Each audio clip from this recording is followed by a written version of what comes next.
Yeah, this is going to be a bit of a change, as Samir mentioned.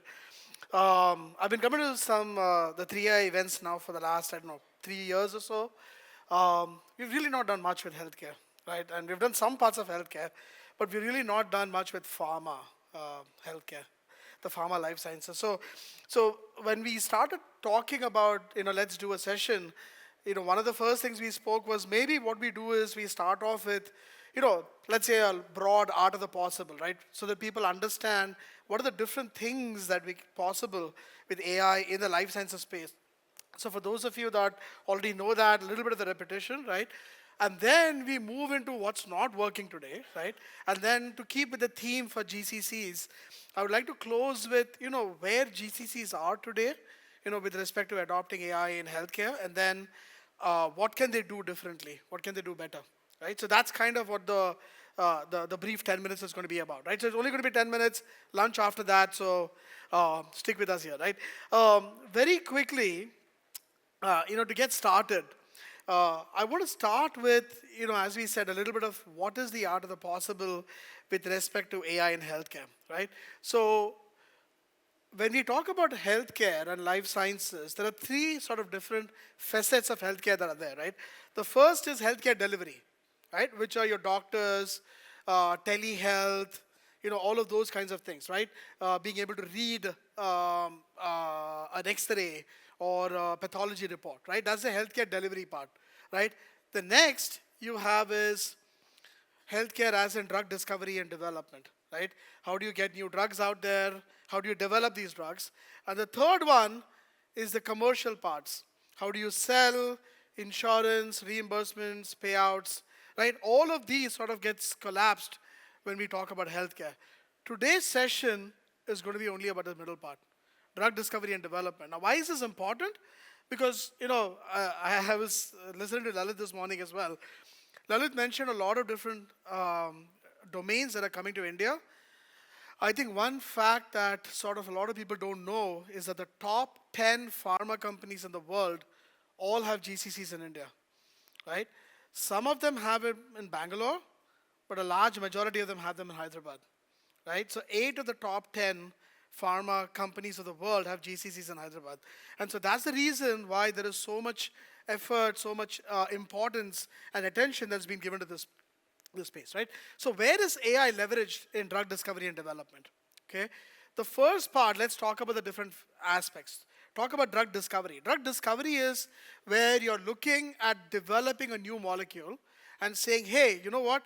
Maybe this molecule is going to, impact the particular disease, whether it's a molecule, whether you go and impact proteins in the body, whatever else it may be, right? But that's the idea. Okay, and some of the big aspects of drug discovery, and some of you might have already heard about this, AlphaFold. I'm sure most of you have heard of that, right? Nobel Prize this year for AlphaFold. And what does AlphaFold do?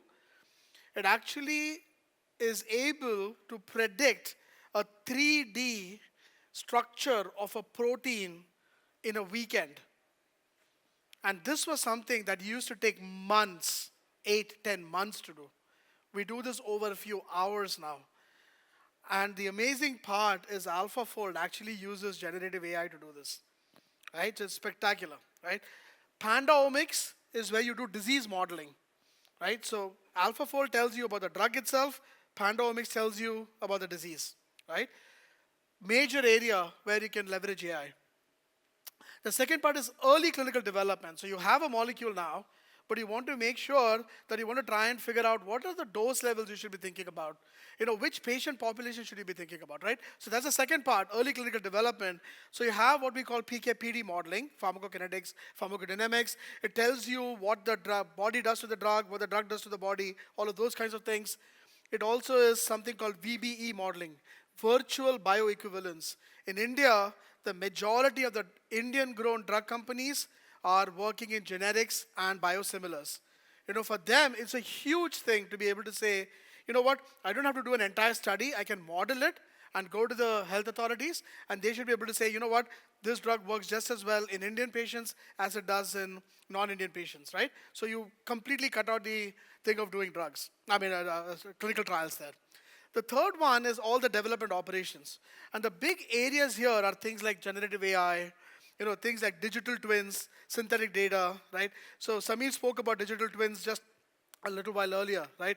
Digital twins, fantastic work. You are able to now create a structure, a molecular structure of a person just based on a model. And instead of having 100 people where you want to try 10 people with a particular food, 10 people with a particular concomitant medication, like another medication, 10 people getting different types of treatments, you can say, I am going to put 10 models and expose those models to what would happen if you were given a particular kind of food. What would happen if you were to expose those people to a particular kind of treatment, right? So you're modeling that whole thing, and those are what digital twins are. Synthetic data, you take real life data and you make up data, right? Similar to real life data, so that you can actually not need as many patients. And of course, Gen AI for writing our reports and all of those kinds of things, right? And the last part is around devices and digital health, right?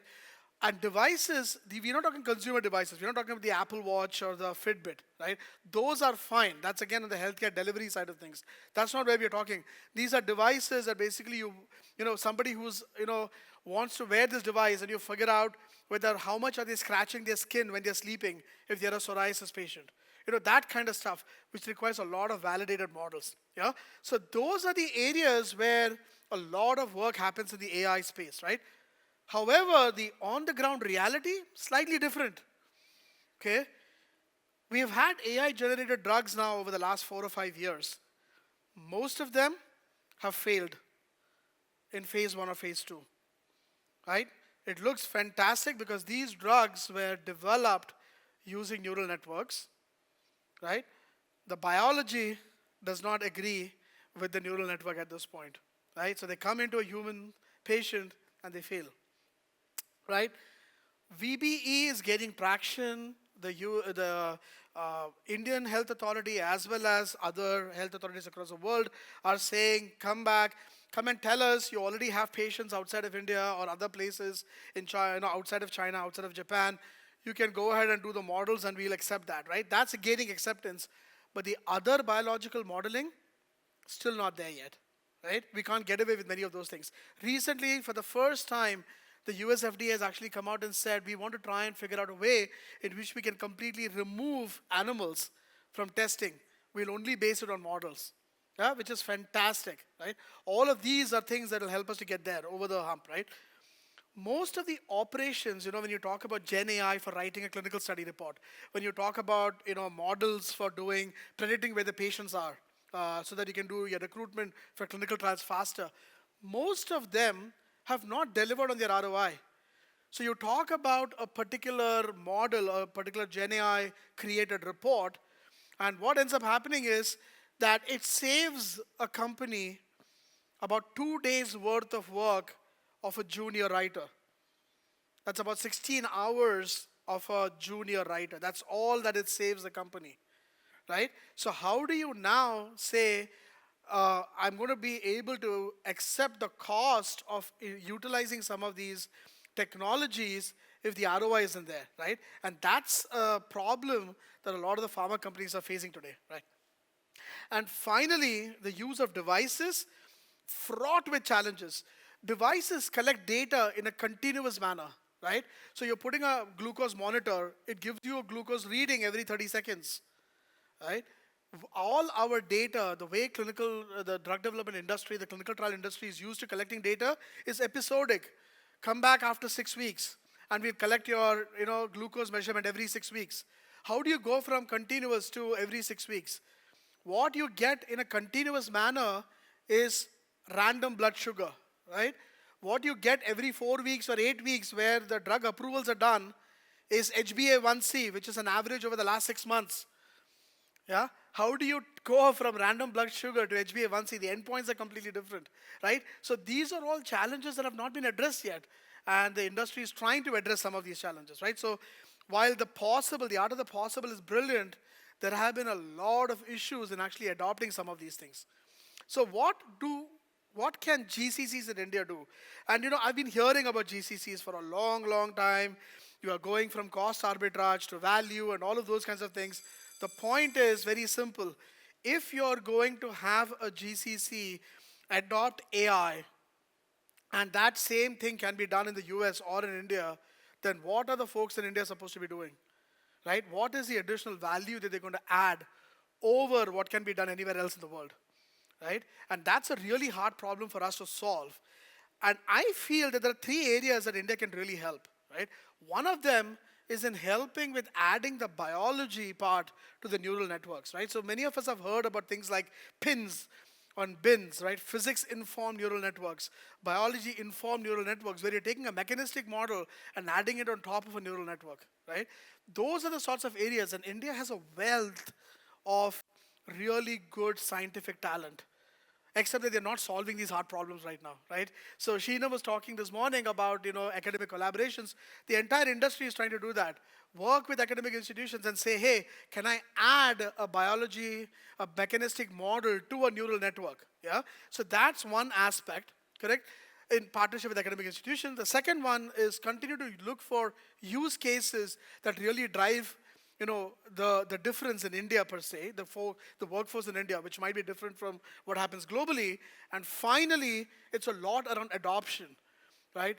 Global pharma companies today are one of the biggest areas that they fall flat is in adoption.